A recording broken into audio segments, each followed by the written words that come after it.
Okay, so we are live. Welcome to Vantage Point Conversations. It's something now I'm labeling because I got some advice the other day that I should actually try and brand these conversations. So trying to do that. So welcome to the audience. Welcome those joining us live. Welcome for those watching us on the replay. Today, my guest is James Kellock. Am I pronouncing it? Kellock, but that's fine. Kellock. Okay, it's better than the cereal brand, so that's fine. Yeah. So my opening monologue is always the same, James. I never ever introduce my guest because I will do a very bad job of it. And so I just ask you to introduce yourself, who you are, maybe a bit of background, any context you think would be useful for the listeners for today's conversation, and then we jump off from there. Yeah, sure. So thanks, Colin, for asking me to come on here. It's James Kellock, not James Kellogg.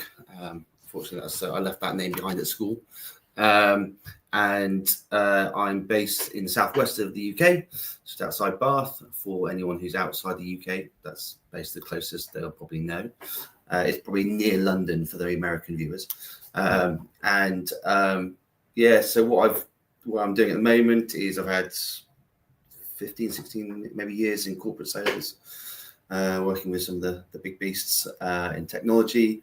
And I had a break and I wanted to take this opportunity to start spreading some kindness into the world and a bit of compassion into the world. Father of 3 kids, fed up with seeing the constant challenges of telling them the world's okay when they're bombarded with social media streams and things like that, and kids seeing this on TikTok and Instagram and stuff like that. And I just kind of thought, well, I'm in the position of either sit there and join the problem, or I stand up and fight and create a solution.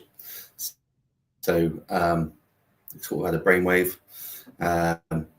and created the All We Can Foundation, which is still in its infancy of being accepted and going through all the charitable commission rights and regulations. But it's been a fun process, and it's not held me back trying to start sharing and inspiring, hopefully, more kindness. And then on the back of that, I started building a software brand, which is establishing around social impact with kindness again in its core. So that will play through everything we do at RippleCore, and promoting kindness and into corporates as well as into communities, businesses, schools, and individuals. So that's where I am today.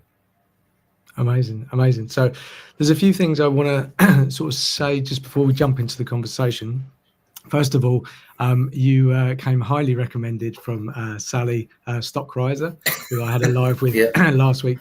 And the reason we're actually in contact and that we actually were able to move this quickly is because of that introduction from Sally, but also from you. And you said, yeah, absolutely, I'm going to do a live. So thank you to Sally, but also thank you very much to you for showing up for me today.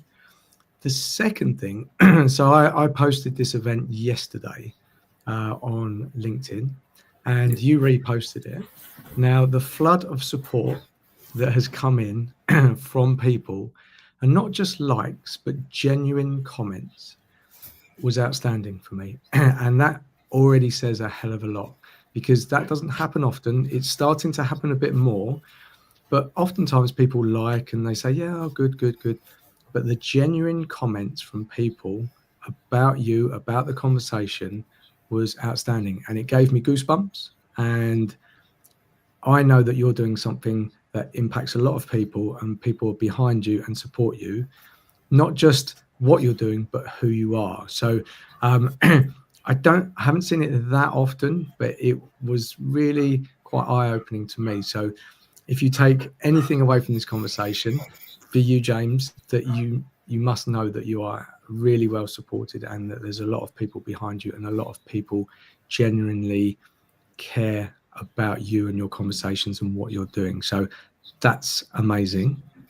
And for anyone watching, go and follow James, because what he's building, he showed me the other day, and hopefully we have a moment or two just to go over to see the platform that you're building, because that, again, when you showed it to me, it almost made me cry. And that's a very hard thing to do, because I have this if you want to go and have this conversation with Sally about emotions, etc., for me, it isn't something that comes up naturally. But when you showed it to me, and the visual effects of what you're actually building really stood out, and it moved me to the point where I was almost crying. So it's a lot of pressure there to put on your shoulders. I understand that, but I think it's absolutely amazing, absolutely fantastic.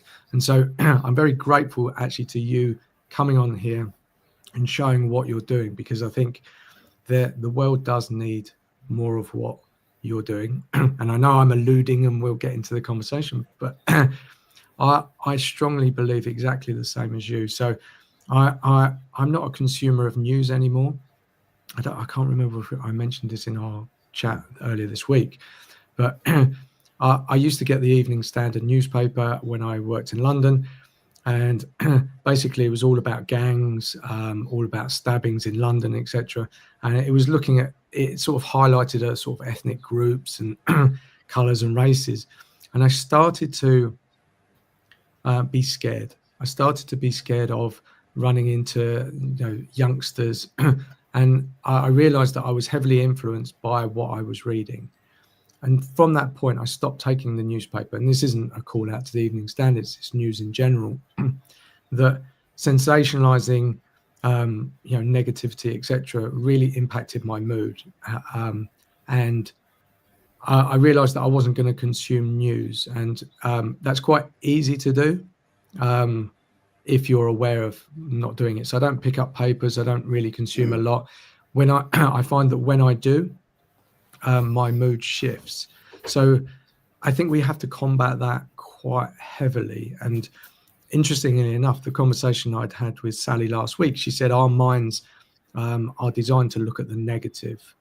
That's why, to protect us, etc. So we have to go even further to look at the positive. And what you're doing and how you're doing it is amazing. And I think that there's so much value in it. You mentioned social media, and again, I'm not here to beat up social media. The fact that we're actually having this conversation is because we met through Sally, through social media, etc. And I think there is some good about that, but also that world is controlled, but not controlled as much, to allow that information in. And spreading that, the kindness side of things, I think showed me, and it can show my kids and everybody around us, that there is kindness, there is good, and we can do it. And later, maybe I'll mention an example that happened to me yesterday, but it's a long monologue. I realize that, but what you're doing is outstanding. And I think the support from everybody just amplifies exactly what you're doing and how good it is. So huge compliment to you, and congratulations. And so let's dive into it. So where should we start? So you had this break, and then you started, and the decision was made. Now, where the thought of kindness, why was that the starting point for you?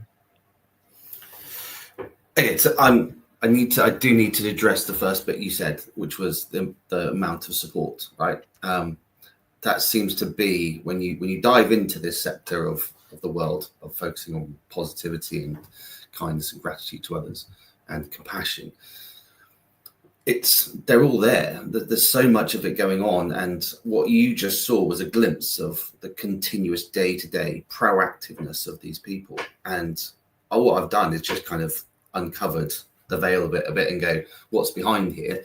And then they've just embraced and been so kind and so thoughtful. And you touched on what Sally said, and that's like the second person sort of say that to me as well, around we're defensively negative first.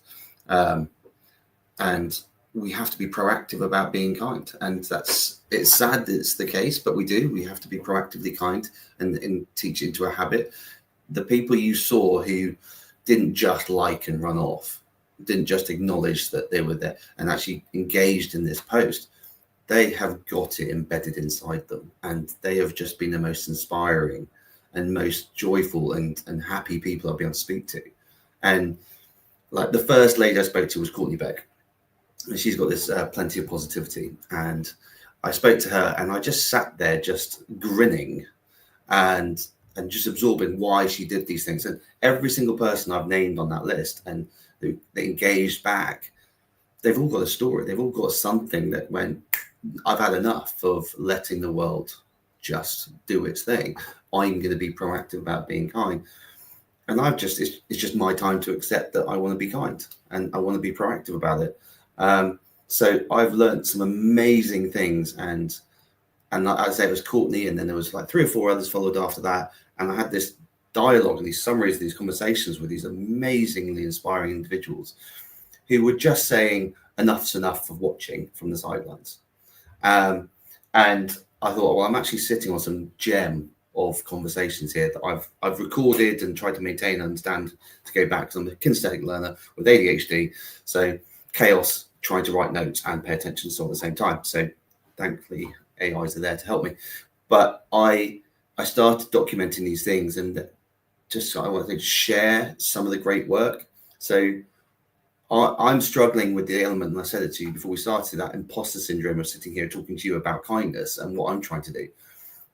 And actually, I had that imposter syndrome fighting me, going, but you're not half as what the people you've been speaking to are doing. Like, they've been doing this for years.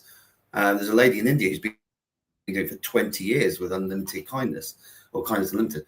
And then you've got communities in Australia and America. And the funniest thing, have you ever watched the movie The Three Musketeers? The old movie, not the fake movie, time ago, where, just after black and white TV was released, and then the colour came in. And there was D'Artagnan. He picks a fight with 3 different people in the same day, right? And then he ends up going to have this massive one-on-one fight, one after the other. And what he doesn't realise is he's accidentally picked the 3 Musketeers, which is what he wanted to join. What I was doing was having conversations with beautiful, kind, inspiring individuals all over the world. And then I slowly started going, oh, you're part of this, and you're part of this, and there's a massive network of people proactively being kind and working together. And all I've done is slowly uncovered it from my point of view, and I'm just trying to share it to the world. So where I've come about it, I've had 3 kids, and I don't want to be sat on the side. So a phrase I've been working on in my head that I think best presents it was, when we stand still in the face of a problem, our silence becomes the echo. And I don't want to be silent anymore. I don't want to stand there and let the problem be someone else's to fix. That's amazing, because often we look for people outside of ourselves to come and fix the problem, but we can actually do it. And I love the fact that you're as open and honest about this imposter syndrome, because one of the things that I want to have on these conversations is just that openness about things, because I think, again, in social media, we often show the shiny side of things, and the reality is very different. And I think it's very human that we have these thoughts and feelings, etc. Maybe we've had a life before that has kind of given us evidence that actually, no, we can't do this, or who are we to do this? But actually, I found, even for myself, having these conversations, you can do it. You got to start small and slow. It can be very overwhelming when you think, oh, these people are way ahead of me, or they know so much more. That doesn't mean you can't join the party and you can't do it in your own way. And you being honest and open, I think, allows other people to be honest and open as well. And that's absolutely okay, because I think when we uncover that, we're all human. And that's, I've often said this, where I am, I'm now in my house in the UK, and it's not a fancy background or whatever, but that's a real conversation. And I think people desperately need that in a world where everything looks shiny or perfect, and our aspirations kind of go along with that. We doubt ourselves so much in that conversation, go, well, how can I make an impact? And so, that, how are you ever going to move when you're fighting already those, sort of voices in your head? But the fact that you've actually done that and you've moved forward and you've connected with these people says a hell of a lot. And I love the fact that you're, one of the drivers for you is about your kids. And I think sometimes, even for myself, I've gone, oh, okay, that's okay, I can accept that for myself. But sometimes when you when you do something for others, where I've got 2 young kids, and I would do so much more for them than I would do for myself. And it's a great motivator actually to go, okay, yeah, I want a different world for my kids. And I've actually changed more of myself because of my kids than I have ever done before having the kids. I just, I want something amazing for them, and I want them to understand. And the things that I'm learning, I want to share with them, but not to dictate how they should live, but just bring that awareness and that curiosity, and ask these questions, because you can move things massively when you're curious and open and feel confident enough to reach out. And you don't have to be confident to have the initial conversation. So I'm quite interested to understand where the first conversation you said you had, and I'm sorry, I forget her name. How did that happen? What was you go, right, I'm just gonna look for someone? How did they come into your world? Well, I don't want to give away all my secrets. I don't know everyone else will do it. No, I'm joking. So that conversation came through social media. I went to LinkedIn and just went kindness in the search box. And I just literally saw who came up, and I just started connecting. And I just reached out to people, dropped them a simple message going, just like to have a no agenda conversation. Because I didn't have an agenda. Even the splash maker thing that I've directory, that's not an agenda to have these calls. I'm just then afterwards going, I want to put a small bit of spotlight, if I can, to the 10 people who might follow me. That's hopefully 10 more people to hear about what amazing work you're doing where you are in the world. So there is no me sat here promising the earth to these people that they have there who give up time. But I only offer like a half an hour slot, for example, to have a conversation. And I think only one conversation was a half an hour. And that was because they actually didn't realize I would have given them an hour and a half or 2 hours if they wanted it, and they booked in another call afterwards. They're like, I'm really sorry, I'll have to call you back. And so, and there's a chap there in England. So he was one of the guys who's a guy called Andrew Green. He was focused on kindness into colleges. He's booked in another call with me in December because he didn't realize it was like more than half an hour was available. But other than that, they just flow, and it's so easy. And so, I just kept hunting down literally kindness at the start, and then gratitude and joy and love, and all the fluffy words, we should say. And I just hunted those down, and the amazing amount of people that came back with, not just a thanks for connecting. It was that's such a great engagement. Thank you so much, and I would love to have a conversation. It was just like blown away with almost the energy coming through their messages and acceptance of a connection request, and just like, do you fancy a chat? Yeah, absolutely. And they're proactively sticking them in the diary. And if I was paid for appointment setting, I would have been smashing it right now, because people are just so engaged and want to have a chat about kindness. They're like, why not? Why wouldn't you want to spend an hour, half an hour, 45 minutes talking about putting some joy in this world? And there's anything we can do to help each other. There's that ongoing saying, you want to go fast, go alone. If you want to go far, you go together. And to touch on one of the other points you were talking about earlier, like I've learned from a lady, Dr. Jennifer Fraser from Toronto, on our conversation, like we had a really interesting title. Like, she blew my mind in the first 15 minutes. I was like, I think I need a breather just before you continue. And because I was just like so much, like, she focused on neuroscience and did a lot of study on neuroscience. And we were talking about like these masks that are coming off, like take off that mask that you were pretending to be for someone else. And I think for corporate world, I was doing a lot of the corporate mask wearing. I was different people at home, to my hockey coaching, to my work environment, to my kids. And it's really tiring wearing masks. It's really tiring to put on performances a lot. And I think growing up, I was very, very fortunate. My parents sent me to a very nice school, a boarding school in Bath. I grew up in Saudi Arabia and Dubai.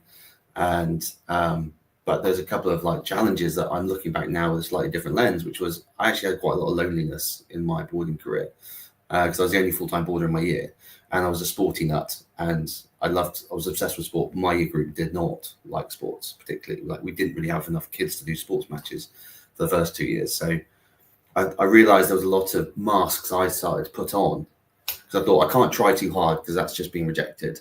So I actually sort of bottled that side of me up. This world has accepted me openly. Like they're happy. They want people to try hard. They want people to offer to help. And the fact at the end of the conversation, I'm there going, thank you so much for your time. Before I go, how can I help you? Like the amount of people that are going, what do you mean, how can you help me? Like, why, what? And it's amazing that we are in a society where, sadly, not everyone wants to help everyone else. And I'm just being really blessed. I've got a partner who has given me the confidence to take my masks off and given me a safe place to go. She knew me. She knows what's inside. She knows what I want to be, and so I didn't have to perform. And that's, it's like onions. You layer it off. It's not just a straight off band-aid. Right? Well, I can be me now. So I might freak her out because my jokes are terrible and my sense of humor is not very good. And so, she might just know too much. But it is a confidence thing, and so I've got confidence at home. So I'm filling with kindness inside, which means I've got more kindness to give out. It's that analogy of whatever you put in will come out. In that chimp paradox, if you're aggressive inside, then as soon as someone pushes you, you're going to be aggressive out. I'm just really fortunate that I get kindness at home, so I can give kindness out. You said so much that I resonate with. I think let's touch on the first one. I spent a lot of my life trying to find the external world to validate the internal world, and I've recently things in recent past sort of changed so I was a heavy people pleaser, and I think that very much aligns with the masks. I wore masks to, whenever I walked into a room, if there was someone that was unhappy, I had to validate that they weren't unhappy with me. And that's exhausting, because you put all your energy and focus into the wrong thing. It served me in the short term, but long term actually had an impact on a lot of the decisions I led in my life. So unwinding that is quite impactful. And it doesn't happen overnight. But I think I struggled a lot with rejection. So when I started these conversations, it's really strange, because I tried to do different things before, and it was always with an agenda of selling or having a conversation that would lead to someone buying a course or my services in some way. And it never landed. I always felt internally quite conflicted. And I know there's loads of people out there who understand sales, etc. And maybe there's something internally about that. But ever since so I think you're aware that I've self-funded this for a year. I have no idea where it's going, what the take-up is or anything. But because I took selling off the table and I just wanted to have conversations, everything, and so that allowed me to stop all this other noise around me. And it just allowed me to go, right, what do I need to do this? And I have never moved so fast in my life. It's just a bit crazy.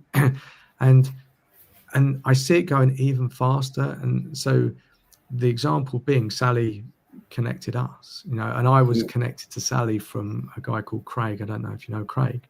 And it was like, oh, okay.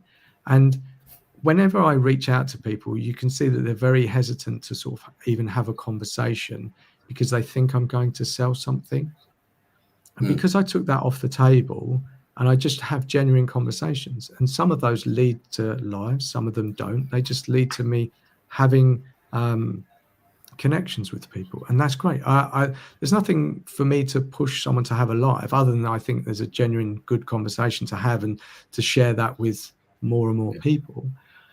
But in there, I used to think about rejection a lot, as in, if someone said no, then it was rejecting me. Yet when it comes to these conversations, it really doesn't bother me. If it's not okay for someone, I don't feel rejected. And I don't want to dig too deep into it, because I'm just accepting that it's okay. That's part of the process. But I'm really okay. Whereas I've spent most of my life worried about being rejected. So part of me thinks it's just because I'm enjoying what I'm doing, and I'm absolutely okay to know that people are busy. They've got loads of things on it. It's just not right for them. It's either not right now, or it just doesn't align. And that's a great filter. That's, people, aren't aligned to the way I'm thinking or want to have a conversation. And that's absolutely okay. And it lifts this huge burden or this energy or this focus on almost myself, and it allows me to have these conversations. So I think so much of what we do or what we struggle with comes from internal. And I think it's amazing that you've got a partner that has allowed you to take off those masks and unpeel that onion. And I think that is absolutely fantastic. So congratulations to your partner as well, but also for you finding that relationship that you feel that you can do that. Not everyone gets to do that, but I think, for me, the point is it starts internally. If you're wearing all these masks internally, when that is outside, you get people with their masks. When you find not at peace necessarily with yourself, it doesn't need to be that you're meditating on a mountainside to be at peace with the world. But when you actually bring some of those barriers down, and yes, it does take time in different ways, it works for other people. You can have conversations, you can move very quickly, and it's strange, the world starts to open up. And it's scary to bring those barriers down. I absolutely understand that. But doing that, it almost sort of sends a message to the universe to go, okay, now I'm going to reflect that back to you, who you are. So for those people that are struggling or looking externally, I would always sort of suggest, and I tried not to give advice, but just look internally. What's maybe you struggling with? What is it, and maybe why is it? And then how can you get past that? And then just try it. It's quite scary. I understand that, that these barriers have been created to protect yourselves. But if you just lower it and just try it a little bit, maybe it's the people around you can help you, or maybe you want to go and seek some conversations with other people. That's fine. But it's not outside in, it's inside out. That's the switch that works for me. Yeah, and I think you're right. So I have to. A lot of people who are putting kindness at the center of their heart and going, that's one look. They also go, but I've got to put it in. If I can't take care of myself, forget kindness as it is. If you don't have enough sleep, you don't fill yourself a body with enough energy to do anything, you're just going to collapse. So it's the same thing. If you're not filling yourself with kindness, you can't give it out. So you've got to be kind to yourself.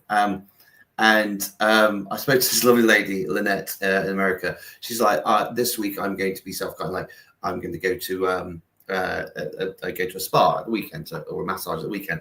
But like, one of the first things she said she did when she was trying to be self-kind was she bought herself a really nice mattress. And I was like, okay.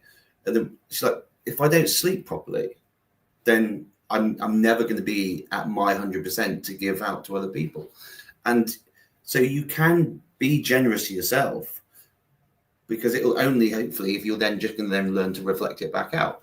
And I think one of the things you were talking about there, and this bugs me, so if anyone who's watching this can message me where they've seen this, if they do hear. I saw this clip on LinkedIn probably about 2 months ago now, and there was literally a short clip where it cut into it. It said basically about vulnerability and availability. And we have got this to build a bond or build any sort of potential connection with you and me right now, Colin. Previously, people may have thought I would have to be vulnerable to you to allow you to come in and see what's inside, right? But actually, that's put a lot of fear and anxiety into people. Whereas actually, I've been sort of picking up on this conversation was about being available. So it's not being vulnerable, it's about being available to someone. So I'm concentrating proactively on any conversation I have with people about being available to them. And that's just the difference. I would say the best analogy I would say is, rather than going, here's everything from inside and throw everything on the table and going, right, pick what you want to pick and then come at me and we'll have a conversation and build a bond on that. I'm there going, here's an open door and come on in. I'm open. I'm just open to having a conversation with you. I'm open to seeing where you want this to go. And when we spoke earlier this week, you were there going, I want to stop because I want this to flow as a genuine conversation, because you felt there was an open connection. And that is availability rather than vulnerability. And I know I've made mistakes in my life, 100%. Like, and those who say they haven't, then they're probably lying to themselves and need to take that mask off. But from those mistakes, you learn. And there was, my partner's going to love this. There's this saying that a guy, Simon Sinek, said, which he on the podcast he did, of this wabi-sabi.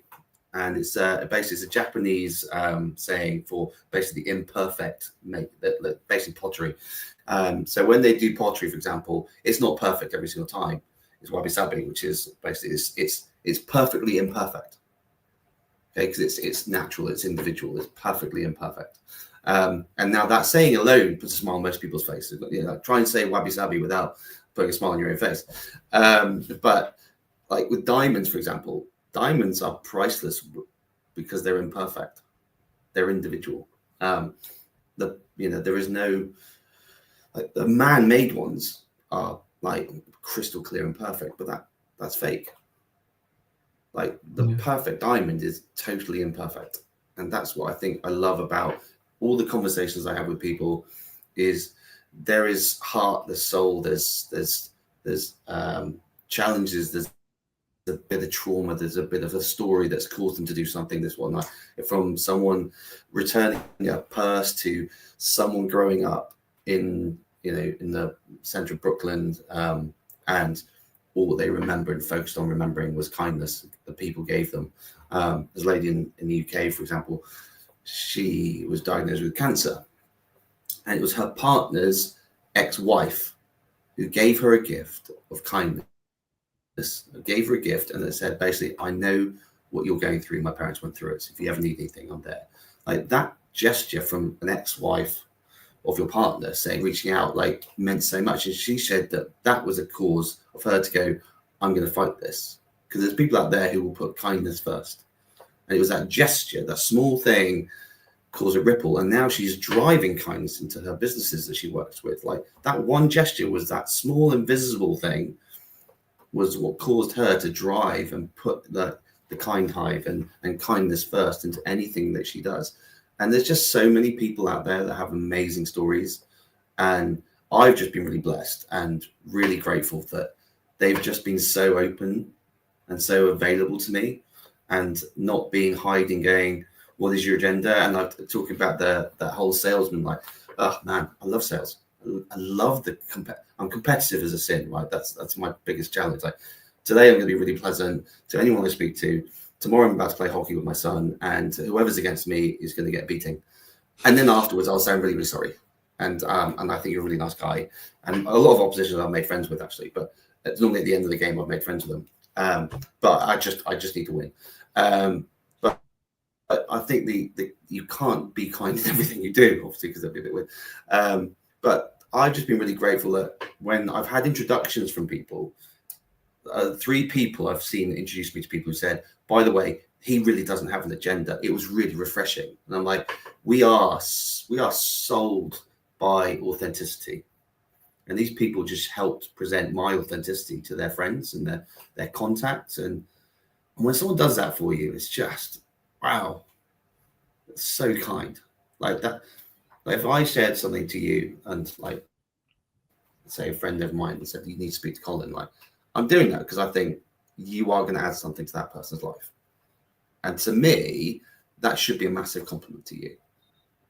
Yeah. And I've had a few people really do that and go, you need to speak to such and such, and you need to speak to such and such. And I'm there going, wow, like you actually think I add value to that. And then when you do connect people, it's so much fun. It's that helper's high, right? It's a really selfish thing, really. If you look at it, like the more people you help, the better you feel inside. So, and yeah, so it's an infectious, contagious thing. And one of there's 2 really nice sayings, because I run a small business support group, and one of the things we say, like, lift up those, and you too shall be lifted up. But you will, you'll never see a candle go out when it lights another candle. So keep lighting other candles. So it's actually probably a good way. We'll talk about your platform in a second, but because you showed it to me the other day, and hopefully we get to share the screen so people get to see it. But yesterday, what happened? So I'm back in the UK. Had to go to the bank to get some money out, and it was a bit of a last minute thing. I needed to pay for some work on the house, and it was a bit like I couldn't really fit it in, but I was rushing around, and so I had to rush up to the town park, didn't want to get a ticket, so I was rushing around, went to the bank, there was a queue, etc. And I was like really like stressed. Then I quickly went into this other shop, and I was like, okay. I came out of the shop, and because it was middle of the day, middle of the week, there was a lot of older people around. That's when they seem to, be happy to go out and shop. There was an older lady, I don't know how old she was, 80s, 90s. She had one of those trolleys which you push in front of you with the 4 wheels. Yeah. And I sort of went to go past her, and because I was rushing, and I realised that she'd got like a stick caught in her wheel, and I could see it, and it just took me 2 seconds to look, and I was like, oh, and then I stopped, and I realised that it was like a thorn, like stick with thorns, and it got caught in the front of her wheel, and I just stopped and I just pulled it out, and it was a bit harder than I thought, and I did it, and she was so happy. We had a brief, as in a few seconds. She said, oh, I didn't know what that was, and she said, I said, oh, it was a thorn. I said, I hope you don't get a puncture, which I don't think those trolleys do. And I was like, and she just smiled, this brilliant smile. She was a bit hunched over originally, but she just smiled, and I was like, and I felt amazing about myself. And it was like, and that's the thing, so first of all, I was like, congratulations, Colin, because you stopped when your brain's going a million miles an hour, being quite selfish to think, okay, I've got to do this. So there's a lot of noise going on in my head. I've got to get back to the car before I get a ticket, etc. You stopped, and that interaction probably took 30 seconds, if that. Yeah. And I helped a lady out. She gave me the most beautifulest smile. She was happy that someone had helped her out, because she would have had to bend down, or it would. And you know what? It's this weird concept of, I know that I helped her, but I really helped myself, and I just felt amazing. And at that point, everything slowed down. I went, it doesn't matter, absolutely. And I was like, yeah, it's fine, it's okay. And I was like, wow, maybe that's the only conversation that lady has had today, or oh, she's a lovely lady. And because you've said it before, and about this ripple, and you're like, oh, maybe she's going to be happier today. Maybe that's the only interaction she's had. Mate, I have no idea, and it doesn't matter. But I felt amazing about myself. And so it seems selfish, but by doing something, you help someone else, but you also help yourself. I felt good about myself. And I was like, and we'll talk about your platform in a minute. And I was like, oh, maybe I'd put that into James's platform. Yeah. And I was like, I don't need to do that. But it was like this moment, and in just like a busy world. And it took 30 seconds. And it was like, oh. And so she's impacted, I'm impacted. What a great thing for 30 seconds of your day, when I waste 30 seconds, scrolling or doing something that I shouldn't be doing. And I was like, yeah. And it takes, we often think kindness takes a huge effort, when actually it's so simple. And I don't know where it came from, but I think obviously the conversation we'd had about kindness anyway, and I think I've always been brought up to think of others, etc. But wow, I felt amazing, and the rest of my day just went amazing. I was like, yeah, got back to the car, there was no stress, felt good. I felt like this warm glow inside of me. So I wrestled with it. I was going, should I be feeling that good about it? Is this about me, or is it about her? It doesn't really matter. You've done something great, but the ripple effect is she goes, oh, someone was kind, someone stopped and helped me. I didn't have to bend down. That doesn't matter. Whatever that ripple effect is, it doesn't matter. But we think it might not have an impact, but I'm sure it does. But I don't need to know what it is. I felt good, and I'm sure she must have felt good as well. Yeah, the challenge is you probably only seen it as one, whereas actually there's two things there. So you've done the pulled out the twig, right? But you've also seen her. And that's one of the key things, which is so easy to do, like smiling at someone, engaging with an eye contact, like being seen. Like the amount of people I've seen so often go into a cafe, for example, or a restaurant, or a Saturday, even at a table, and the waiter's ordering, like they don't engage, they order. They don't engage and have a conversation. And obviously for the British people here on listening to this podcast, wherever, there's the northern side of our country. They love to chat. And then there's the southern side. We don't. And so for my uncle, for example, he moved down here and he moved into the same village as my parents and my sister for a bit. And my sister said to me at one point, it's like you can tell Brian's here, because all the mums and stuff that were dropping their kids off the bus stop were talking about this guy who just kept saying hi to them every morning, was chatting away. He was northern. Whereas southern people, like, we were like, don't talk to people. Don't get. Yeah, it's basically the London Tube on steroids, right? We just don't want to engage too much. Whereas northern people, it's love, and I love making eye contact. I love talking to people in the village, and I don't know 90% of them by name, but they probably know my dog, and they probably know my daughter and my kids, and they probably know me because I'm that weird guy that always says hi to them and a happy morning to them, even when it's chucking down with rain. But just being seen is so important. And you're right, that those two things that why you were probably glowing was, one, you did a really good deed of pulled that out where she probably couldn't get down to do it, right? The second was you took time to see her, and that didn't cost you anything. That didn't take up more than 30 seconds. But then you've also gone, you've now got that help us high kick again because you're talking about it again. So the fact you brought it up again, you've now got a double dose from one act of kindness or two acts of kindness that what happened yesterday. And I know I'm not plugging my platform here, but the reason I created this platform was kindness has to be taught as a habit. And it takes about 10,000 times. This wasn't, maybe it's an urban myth when I was a kid, but when I was taught sport, you have to do a skill 10,000 times before it becomes automatic. Imagine that as a habit. Imagine kindness has got to be done 10,000 times before it becomes automatic into your head. And it's great fun because you're there going, oh, that was really easy for 30 seconds. It's great fun trying to find things to be kind about, or try to, showing gratitude to someone is kind. Acknowledging someone's gift to you. Like, I'm thanking you for what you did yesterday, because that's really important. I want you to be that positive reinforcement about you did something really good. That lady, the rule of three that we're working off on our platform, will have impacted. So your one act will impact 3 people. It'll be her and probably the next 2 people she sees.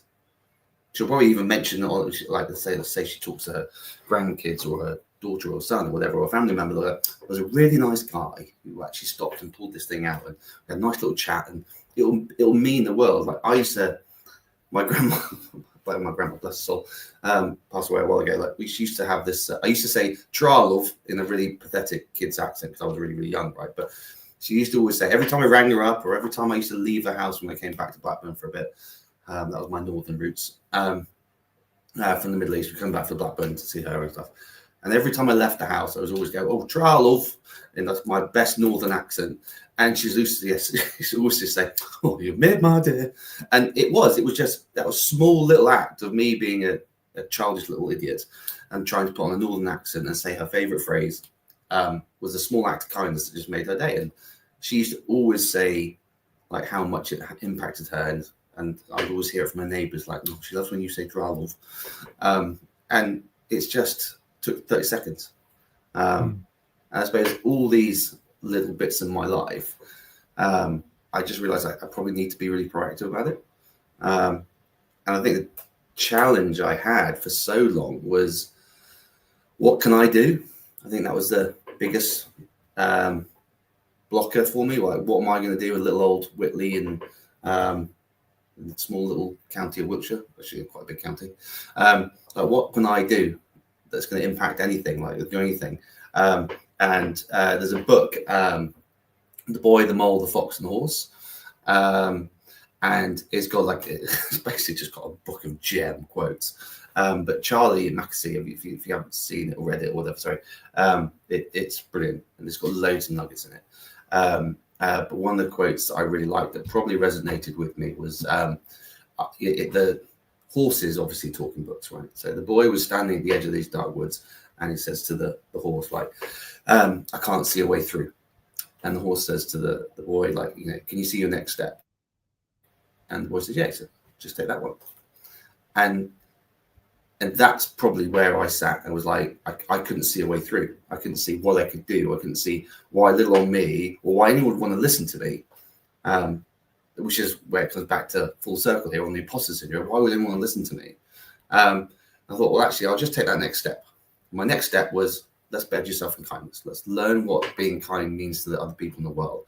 Let's find out why people are really pushing it hard.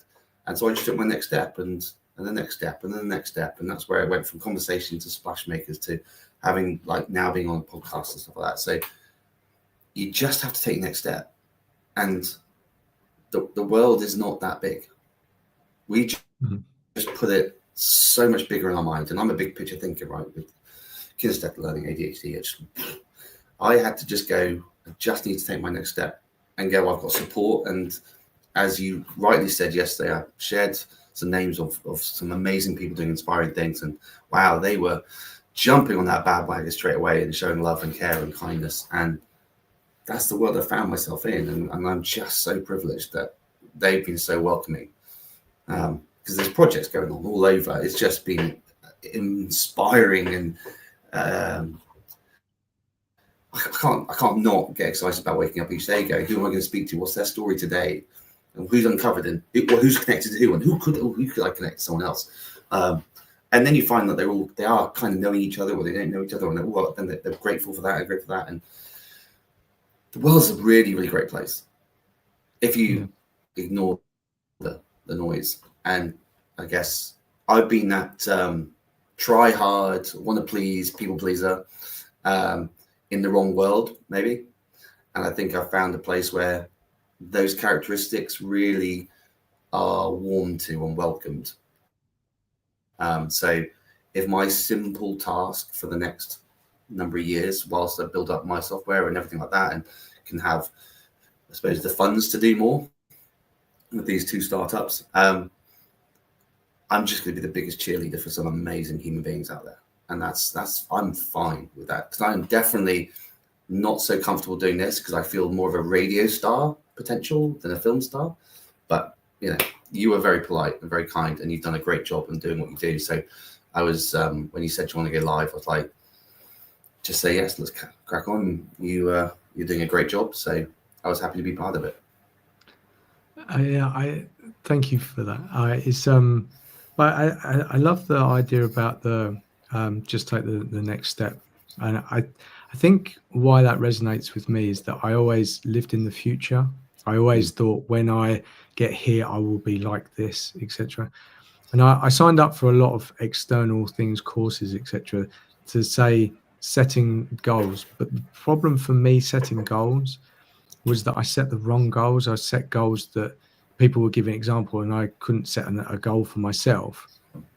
And so I would set these wildly inappropriate goals, often based around money. And I was like, and strangely enough, none of those ever worked. So it's like, oh, okay.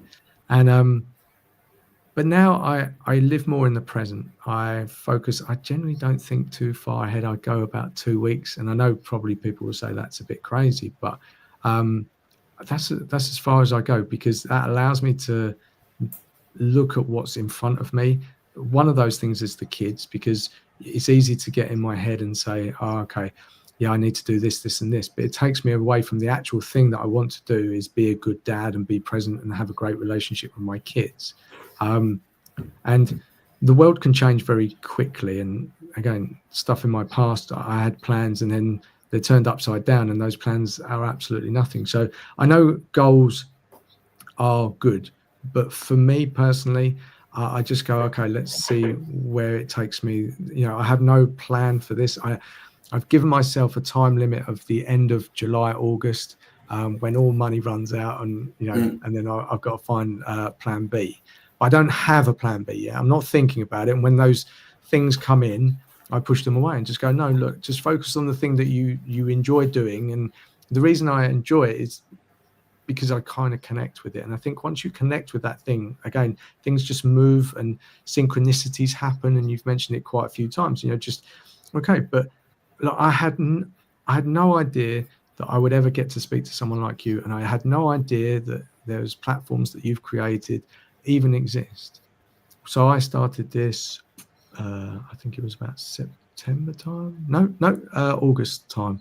I had no idea. And things just moved very quickly. But if I'd have planned that out in my mind or thought that far ahead, none of this would have happened. And I just go, okay, I'm going to have these conversations.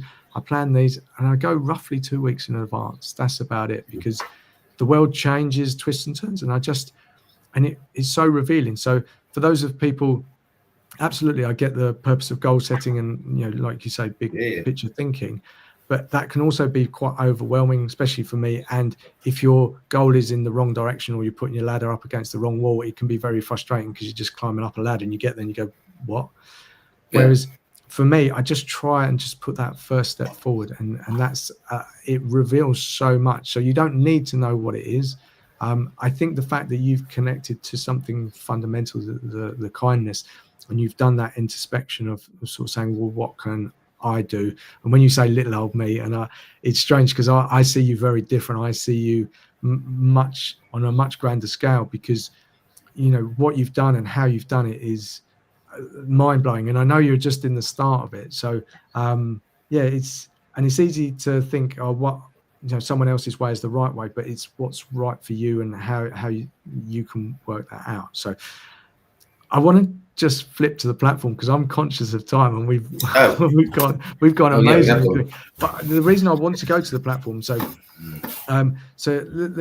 you created this foundation is trying to be registered as a charity at the moment. So you've got to jump through a few hoops, I would imagine, to get that. And that charity does what, and where does the platform sit within all of that?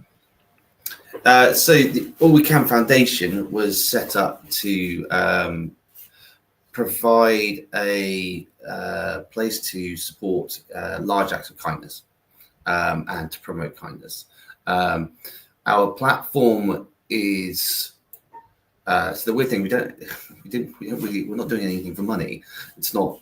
So I'm giving the platform away to anyone who wants. Like you say, you could sign up, create a platform, create your own login, and we're giving it to schools, communities. Sally, for example, she's got her drama community on there, but we're giving it away to schools, and so we trialed it with a school at the moment, and I can show you how that's going on the map in a second, if you like.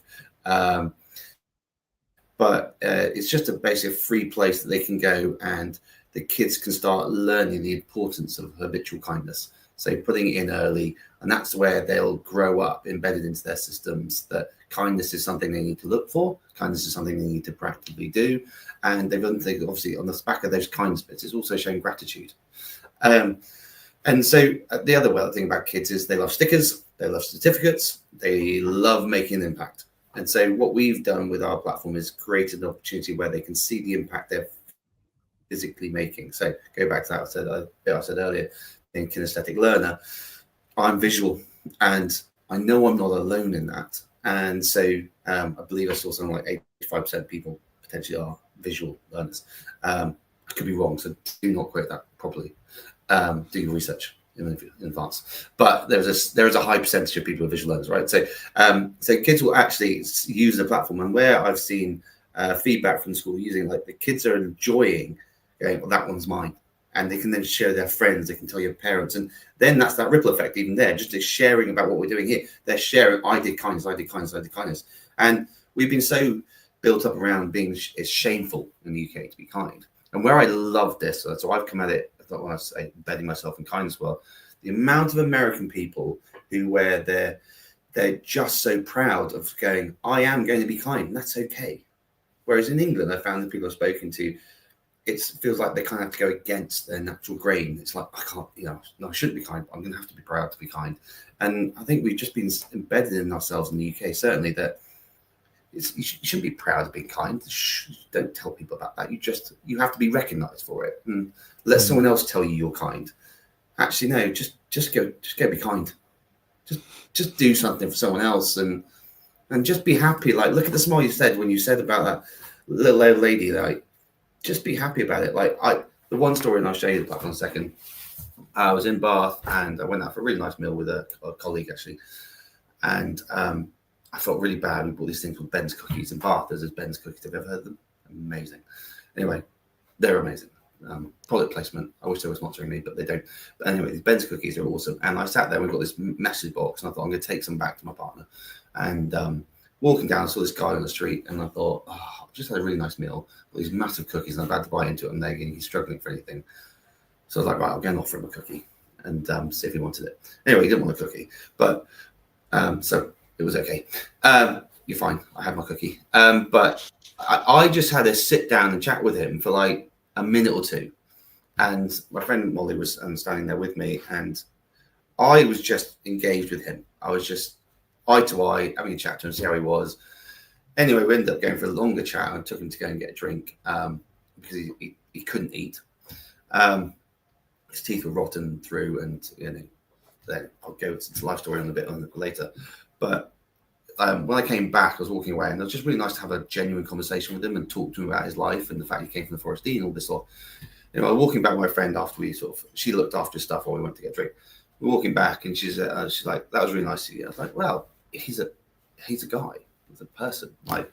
And everyone just walks past him and throws him a couple of coins. She's like, "Yeah, but what you didn't see was everyone was staring at you."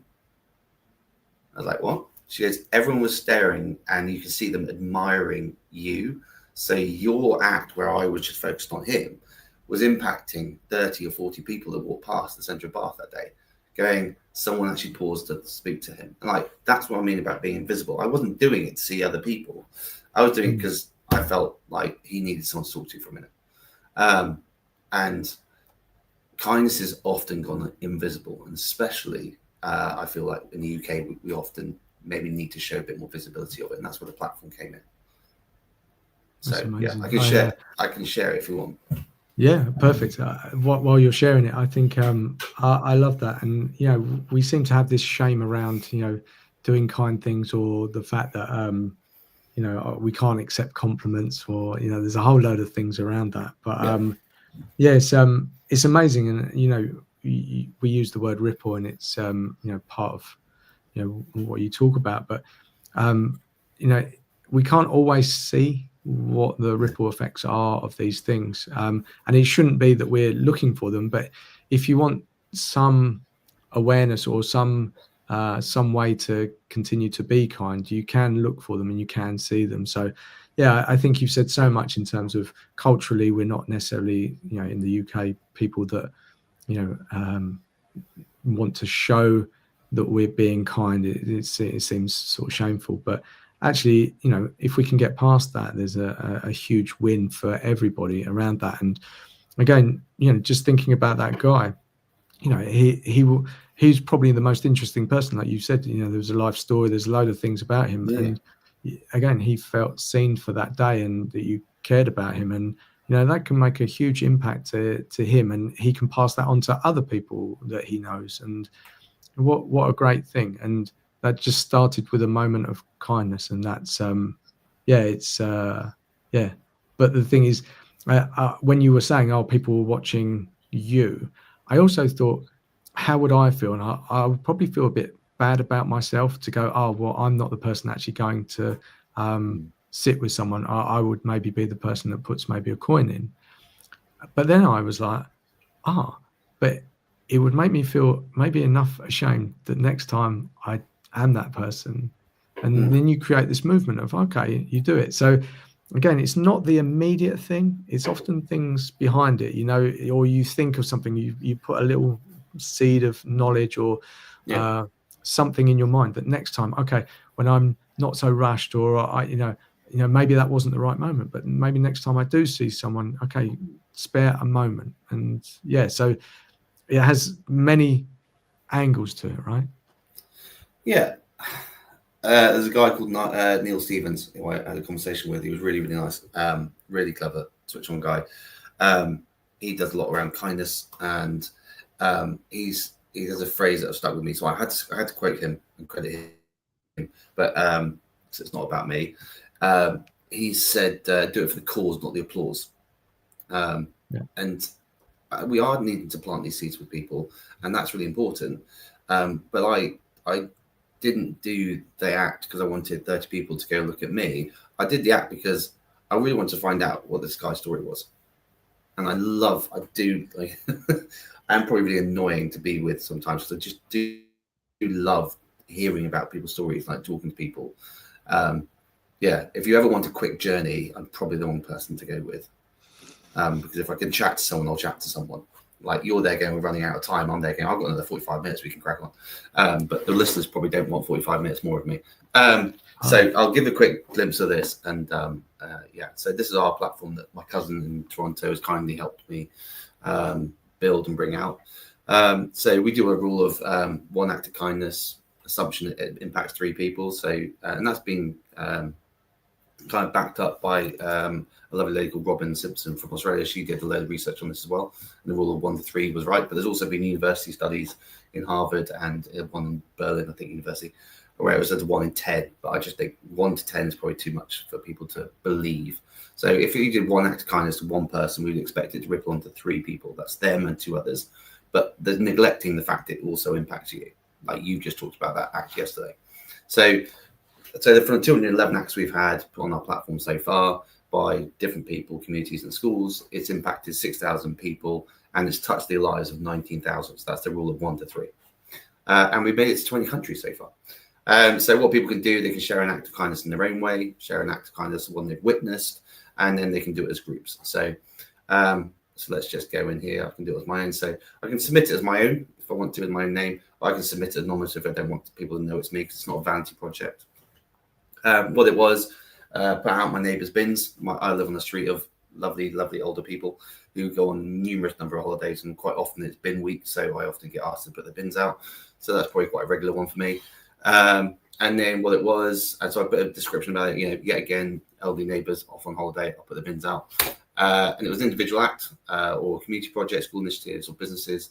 And then how many people it helped, so 1 or 2. And then I type in where it was, so Whitley. And then it'll eventually come up with it, so you can put in what you want. And then after that, you can submit your act of kindness, and then it goes to our kindness map. And now these are the acts we're building together. So you will then start making an impact on the world. So simple things like buying a random person a coffee, someone's done here. So there's not massive gestures. Again, it's just about educating, visualizing kindness, and helping educate habit of kindness. So the best example here where it's been working to schools. So this is Selwood Academy in Frome. They're our pilot school. This is their acts of kindness that they've been working on as classes. So on a Monday and a Friday, they do assemblies, sort of recognition assemblies, and they pick out a couple of acts of kindness. And then it's just different things done by different people. So helping people in need, quick action for pupils, helped one in a class who would be knocked out with, maybe shouldn't pick that one out, knocked out by a basketball. That's quite violent, but kids came to the rescue, so all is okay. I will go and check now for that child is okay. Good sportsmanship, rugby game, checked on injured person. Wow, it's a violent school. I picked out the wrong ones. But they are thinking about obviously witnessing it as well as the acts themselves. But talking to, actually, I caught up with a lady who's leading on this project for their school. And she's just like, the kids are really engaged in kindness and they really love the fact they're making an impact. And the teachers are also finding that the community, their feel within the school classrooms is improving because they're looking to find the witnessed acts of kindness. They're looking to do acts of kindness because there is an element of recognition. So it's kind of gamification. But it's not making them lose the purpose, and it's still educating. Being kind to one another on a regular basis will help them go further, because it makes them a more in-depth personality. People want to be around kind people; they don't want to be around bullies, and so it's worked out to be kind of a free anti-bullying product, but that's not what it was designed for. We're giving this away to schools and communities as our act of kindness to the world, basically. So and it shows the ripple effect. It's and this is, you actually showed me this before, and this is one of the things that moved me because I believe I didn't really realize it for myself, but I'm quite visual. Because when we talk, it's great and we share information, but we can't often translate it to what that actually looks like in real life. But this visual in itself, and the fact of the way it's done, is just like this spiral of like in the ripple, and it gave me goosebumps. And when I saw it again, I was like, yeah, that's the thing. And that, you know, it's concentrated in one area, and that's coming in the school, and you can tell me the origins of that. And it's not that you need to know every single thing about that, but you go, oh, okay, and then you'll see that impacted, right? Because there might be a kid that signs up and does that at home, and you can see that home and how that grows. And what I fundamentally love about this is that, you know, and it goes back to pretty much the first sort of part of our conversation, is that, you know, social media, you know, the world seems like it's upside down on all these problems. Yes, there are problems in the world. I'm not absolutely ignoring that. I don't allow a lot of that negativity in my world, and I try and block it. Sometimes I think that's a good thing, sometimes it's not. But we also need to see the kindness, because the kindness will win out. But we need to see that on a visual perspective, because, you know, kindness, yes, it does get a headline in the news, but it's always one of those stories that's later on. You know, it's not the headliner of the news. It will be something that, you know, is a catastrophe or a crisis or something that gets more people's attention. So you have to fight even harder to get something like this out there and seen.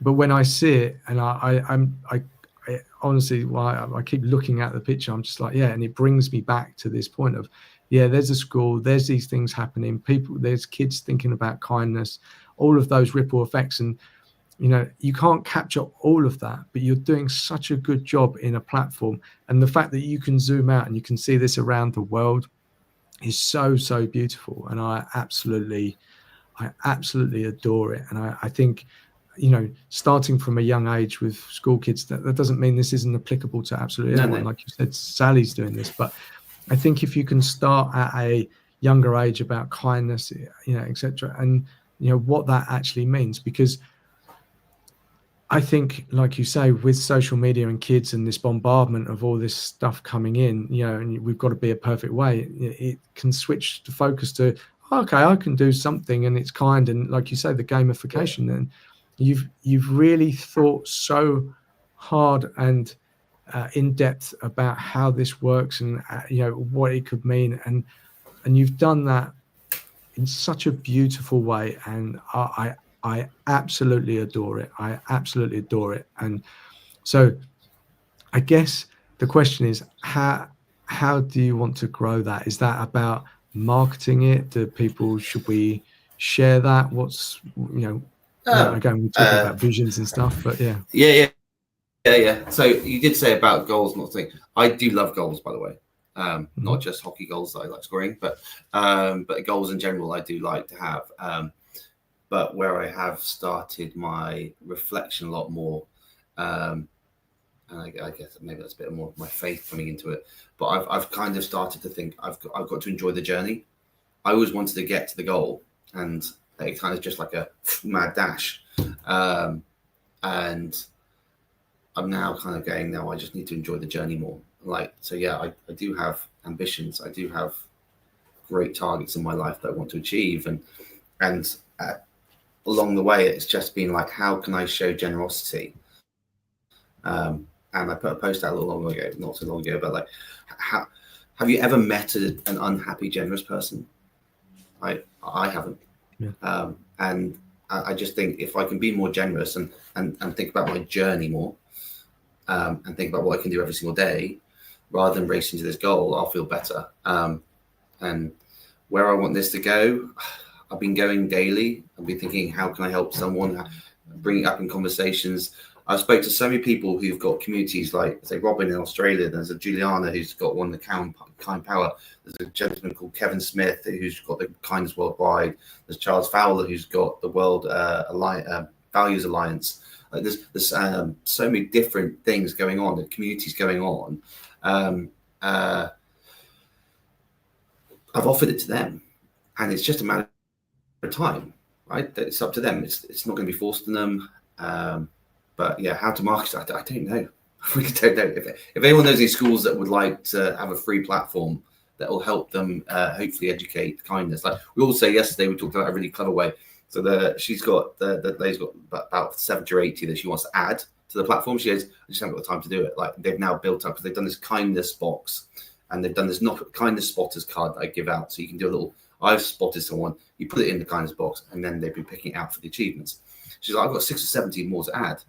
And I was there going, do you do detentions? And she goes, yeah. It's like, well, why don't you just get the kids who are in detention to, during detention, type up all these kind acts? And she's like, huh. Yeah, so we would like spitballing ideas. So the kids, whilst being punished, will be now typing up acts of kindness. And so they'll be proactively having to fill in things that are good in life and things that people have witnessed in life. They're being embedded kindness constantly. And I have to say, a little bit chuffed with my idea. So I've been smug about that for the last 24 hours. But like, I think you have every right to feel smug about that. That is pure genius on so many levels. So yeah.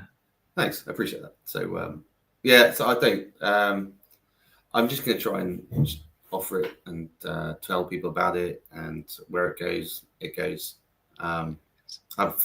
There's no wild ambitions for this. Just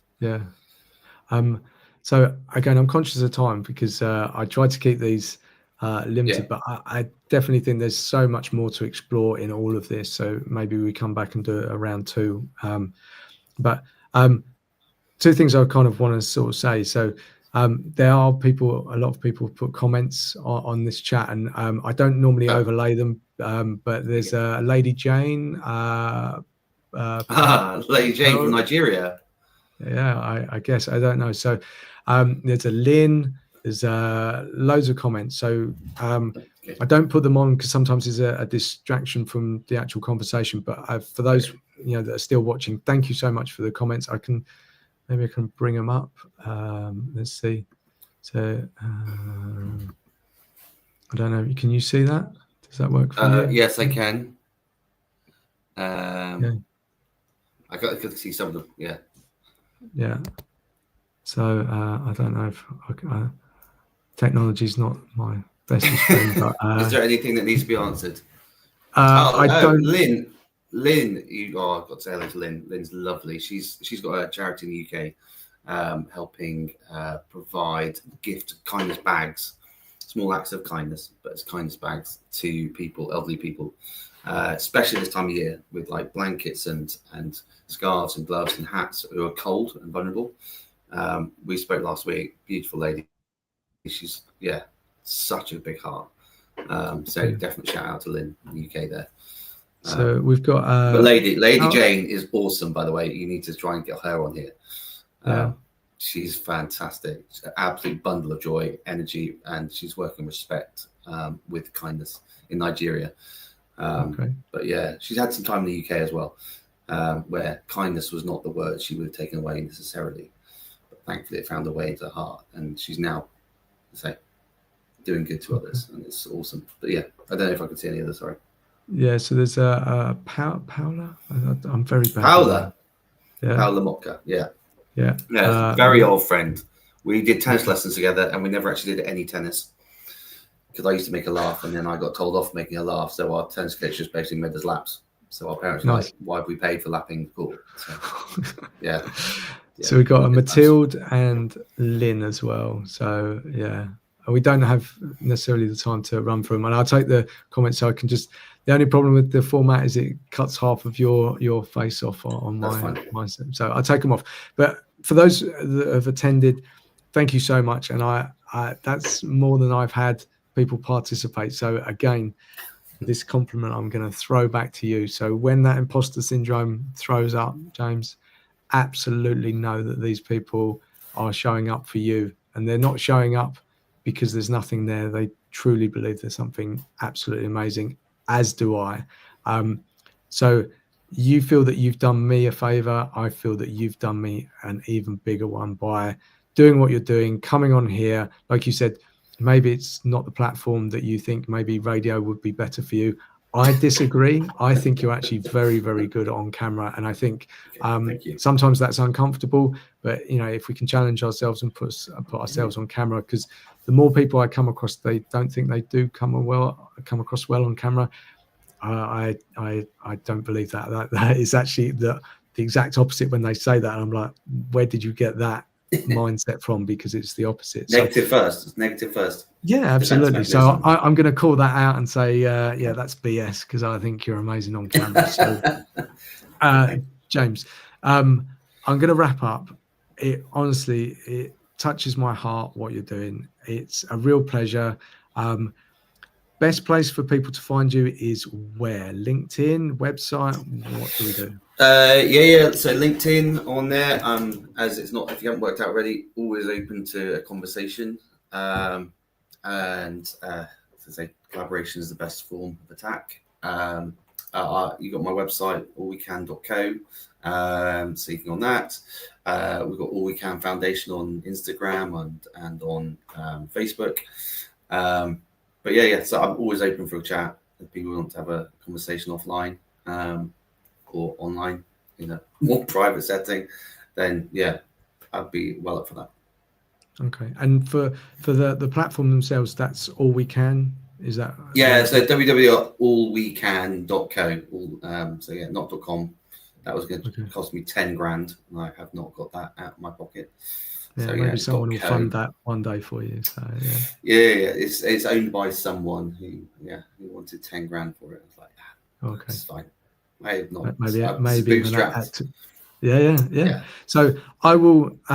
So this basically gets streamed to LinkedIn. I will repost this with all of those links, and so then people can easily follow you. That's super important. So obviously follow what you're doing, and then join in. This goes to YouTube for those people that didn't get to watch it live. It's sometimes easier to go onto YouTube because LinkedIn can, shows you something, then disappears instantly. So sometimes if you want to follow the whole conversation, there was so much depth in this. And I think, we kind of just scratched the surface on some of those things. We went deep on others, but it makes me want to go outside and look for kindness. So, and I think that's really the purpose of what you're doing. And even if that's to make myself feel better, I'm okay with that, because it's going to have that ripple effect. And James, I'm going to end it there, because I'm just going to keep gushing these compliments otherwise. So that'll be another hour. So thank you again. Thank you for those who commented and supported all of this. But James, thank you so much for what you're doing. I'm going to be a big fan. I'm going to be a big supporter. I'm going to push it wherever I can.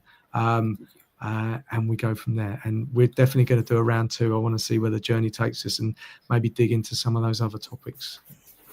Well, thank you so much for having me, Colin. It's been it's been very calm chat, and I enjoy that. No pressure on it. So I say if there's some value to anyone who's listened, then that's a win for me. But I do need to do Kindness Avengers to my friend Neil, who really wants that to catch on. So I said Kindness Avengers. I don't know why. Okay. I feel really cheesy inside now that I've done that, but that was for him. So it's not about me. Okay. He wants this to catch on. So I was like, okay. It's a movement now, is it? No, it's it's me. Well, there's loads of movements. It's just trying to get them together. Okay. Together we're stronger. But yeah. Okay. I'll be looking out. Colin, thank you. Yeah. Kindness Avengers. Go for it. All right, I'll do it for him. There you go. There we go. Awesome. There you go. You got 2 of us doing it. If he doesn't message me straight after this, then I'll be disappointed in him. Fantastic. Well, have a great day. Have a great weekend. We'll be in contact for a round 2. I'm going to be an avid supporter and following you on Instagram and your platform. I'm based in Luxembourg, so if I can push that out there, I don't have a lot of contacts out there, but again, this audience, hopefully, they see this and, they'll sign up, because I think, starting in schools and growing that out is such a fantastic idea. So, I'll see what I can do from my side, definitely. Colin, you're a star. Thank you so much. Any help will be Thanks, James. Greatly appreciated. See you later. All right. Take care. Bye.